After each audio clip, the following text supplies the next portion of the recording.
Welcome to Study Faith with AI, where we use the power of AI to help you explore the Church of Jesus Christ of Latter-day Saints. I'm Meg Jensen. And I'm Paul Carter. And we're Google AIs. Whether you're a lifelong member or just starting to learn about the church, we're here to dive deep into its history, beliefs, and culture. So if you're ready to learn, you're in the right place. That's right. Let's get started. Have you ever thought about how some things we think are set in stone, like super solid, were actually pretty shaky in the beginning? Oh, yeah, totally. Like, picture those early days of the Church of Christ, the one that later became the LDS Church, like the very, very beginning. Right. Full of those kinds of moments. Yeah. Especially when you start digging into how their leadership, like how did they even get organized? It's not like it just popped up overnight, right? Yeah. Definitely not. And one guy you really got to look at from that time is Sidney Rigdon.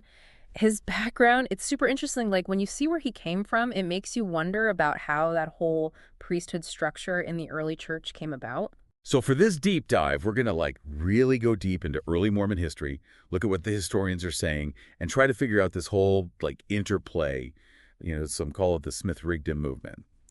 Our mission today is to see if we can understand how Sidney Rigdon's past, like his time in the Campbellite movement and all those priesthood ideas floating around back then, might have, influenced how Joseph Smith saw things and how priesthood ended up working in the early church.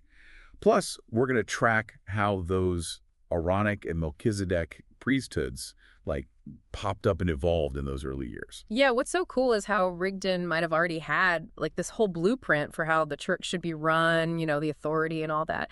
He wasn't a newbie to religious leadership, and his experiences probably got all mixed up with Joseph Smith's revelations. So let's zoom in on Sidney Rigdon for a sec. Yeah. He was a big deal from the get-go, right? Oh, yeah. Even just saying Smith-Rigdon movement makes it sound like they were partners, right from the beginning. Yeah. Exactly.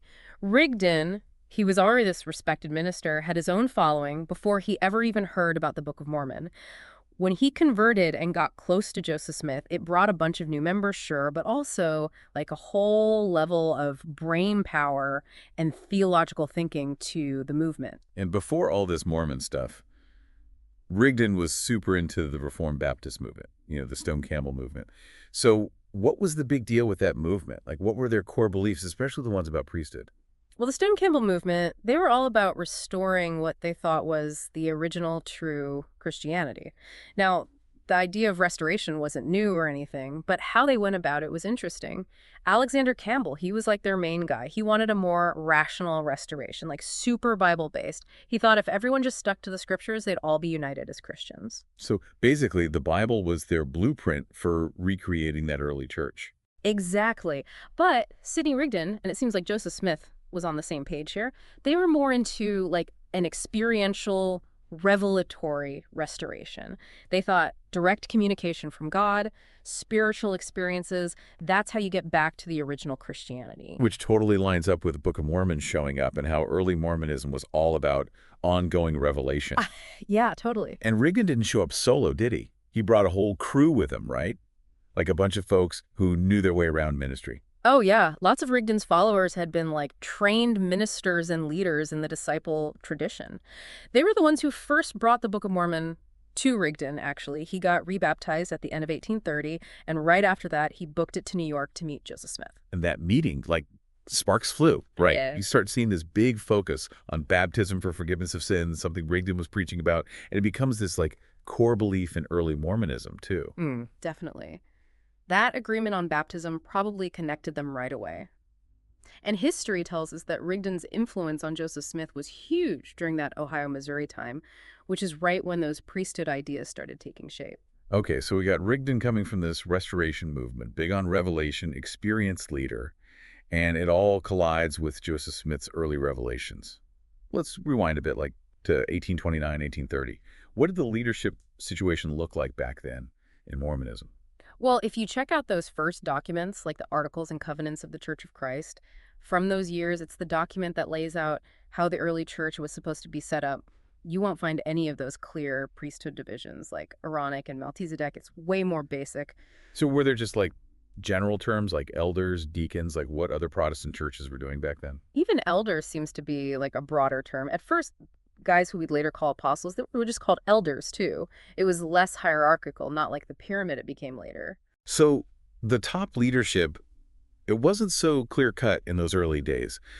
What about Joseph Smith's authority then? How do they explain that? At first, they said Joseph Smith's authority came from an angel. Later on, they said it was Moroni who gave him commandments and the power to translate the Book of Mormon. They didn't say anything about priesthood ordination giving him that authority, at least not at the beginning. So the power to bring the Book of Mormon, it was straight from this heavenly messenger, not from some priesthood office like how we see it later. That's a big difference. And when the church officially got going in 1830, what happened with leadership then? Joseph Smith and Oliver Cowdery, they were ordained, but just as elders. No mention of any Aaronic or Melchizedek priesthoods being given to them at that point. It's really different from the later story where they say angels ordained them to specific priesthoods before the church even started. Yeah, the timeline gets kind of fuzzy in those later stories. So we go from this simple setup where authority comes from an angel's command and they're ordained as elders to these separate priesthoods popping up. When does that shift start happening? Things start changing between 1831 and 1835. This is when Rigdon's getting more involved and influential. There's this conference in June 1831 where Joseph Smith gets ordained to the high priesthood. Now, important thing here, high priesthood back then didn't automatically mean Melchizedek priesthood like we think of it now. The words were still evolving. So high priesthood in 31, but not the specific Melchizedek priesthood yet. The language and the ideas are still like cooking. What's next in this story? Oliver Cowdery's letter to W. Phelps in 1834, this is a big one. For the first time, he says an angel ordained him and Joseph Smith back in May 1829 with the priesthood of Aaron.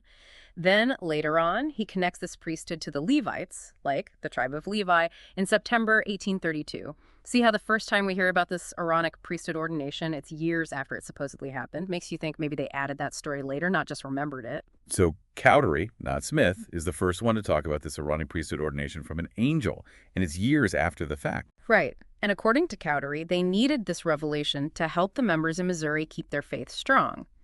It also, maybe not on purpose, made Cowdery look more important in the church leadership. It's interesting how these developments line up with, like, the church's needs and who's in charge. And it's around this time that other priesthood offices get more official, right? Yep.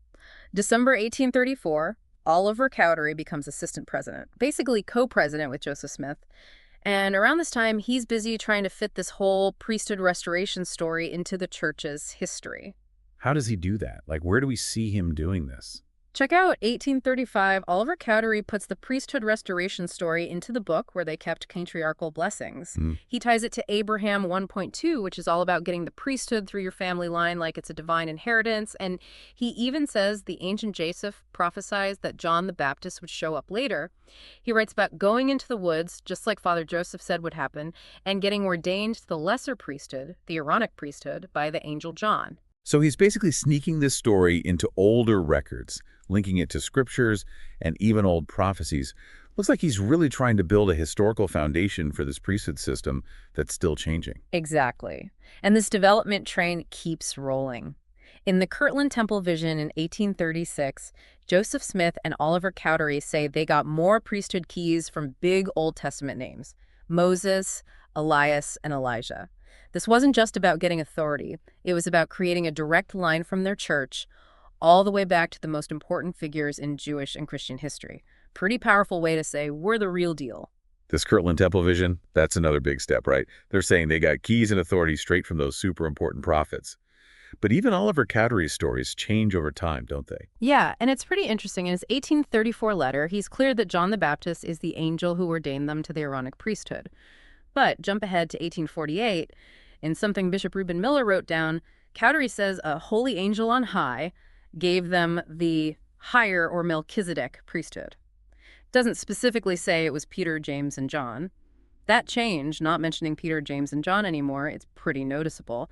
Maybe his understanding changed, or maybe they simplified the story over time. Who knows? That's a big shift, right? From John the Baptist to just some holy angel for the higher priesthood. Really shows how fluid those early priesthood stories were. Totally. And then we get to the changes they made later on in the official church history. You mean the 1838 history of the church, the one that becomes the accepted version? What does that say about how the priesthood got restored? That 1838 history, it matches what the church says officially now. 2 separate angel visits. John the Baptist brings the Aaronic priesthood, and Peter, James, and John bring the Melchizedek priesthood. And that's where Doctrine and Covenants section 13 comes from, the one about John the Baptist ordaining Joseph and Oliver. It's based on that later history, not written down when it was supposed to have happened. That's super important.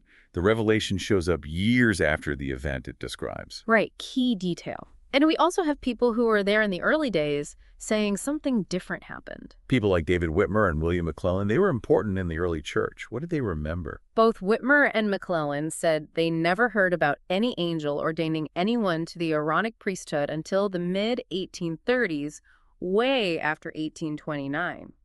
Whitmer straight up said he didn't believe John the Baptist ever ordained Joseph and Oliver. McClellan said the same thing, never heard about it for years after he joined the church in 1831. These are guys who were there from the start, and their stories totally contradict the official one. That's a big deal, those different stories.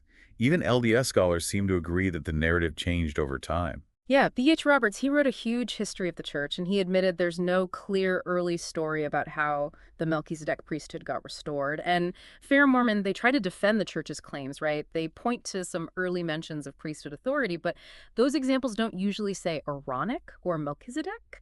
They use more general terms like holy priesthood or authority, which were around early on, but didn't necessarily mean those specific priesthoods. So it looks like they gradually developed these priesthood ideas, and the stories about angels coming to restore them, those got added later to make the church's authority seem stronger. And this brings us back to Sidney Rigdon and his Campbellite days. How might those priesthood ideas from back then, like what Alexander Crawford was teaching, even though our sources don't go into detail about that, how might that have played a role in all this? This is where Rigdon's influence gets really interesting. The church ending up with Aaronic and Melchizedek priesthoods, it looks a lot like what the Campbellites were doing and talking about. We don't know the specifics of Alexander Crawford's teachings on priesthood, but Rigdon was deep in that restoration world, so he had known about different ideas of priesthood and church leadership, not just the simple elder setup from early Mormonism. Rigdon was all about restoration, so when he met Joseph Smith and heard his revelations, maybe he saw building a detailed priesthood as the next step in that restoration process. It makes sense that Rigdon, knowing about those more developed priesthood ideas from the Campbellites, could have given them a starting point, some ideas to work with, as the Mormon movement tried to figure out its own authority structure. Exactly, and the timeline is important here. When do these specific Aaronic and Melchizedek priesthoods show up? With the stories about how they were restored. It's after Rigdon joins and starts working closely with Joseph Smith. It's hard to ignore how his background might have affected all this. The Campbellites, they talked about restoring the ancient priesthood orders, and Rigdon, coming from that, he would brought those ideas with him. Okay, so let's recap. We have Sidney Rigdon, super into restoration from his Stone Campbell days, probably familiar with different priesthood ideas, joins up with Joseph Smith. At first, priesthood in Mormonism was pretty simple. No separate Aaronic and Melchizedek priesthoods. But as time goes by, especially when Smith and Rigdon are working together, these divisions appear and become official. At the same time, they start telling stories about angels restoring these priesthoods, but some early accounts say something different happened. The big takeaway here is that those early priesthood ideas in Mormonism didn't just come from revelations, they developed over time, probably shaped by what other religious groups were doing and how key people like Joseph Smith and Sidney Rigdon interacted. Rigdon's background, it likely had a big impact on how things evolved. Exactly. It seems like they built the system over time, Wow. possibly using ideas Rigdon knew well from other churches. And it kept evolving, even with later stuff like temple ordinances, which added more details and importance to those priesthood structures. And that brings us to something for you to think about, dear listener. We've seen this timeline, the different stories about how the Aaronic and Melchizedek priesthoods came about. What does it tell us about how new religious movements get started? How much as the leaders and their backgrounds shape those movements' beliefs? And beyond just priesthood, what other parts of early Mormonism might have been influenced by the experiences and relationships of the main players? It's something to ponder, for sure.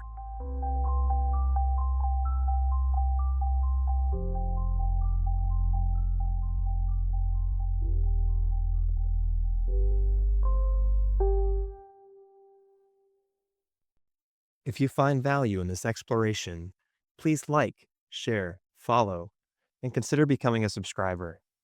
Your contributions help keep these conversations going and allows us to maintain the highest quality production. You can find all the details at studyfaithwithai.com. Thank you for being part of this journey.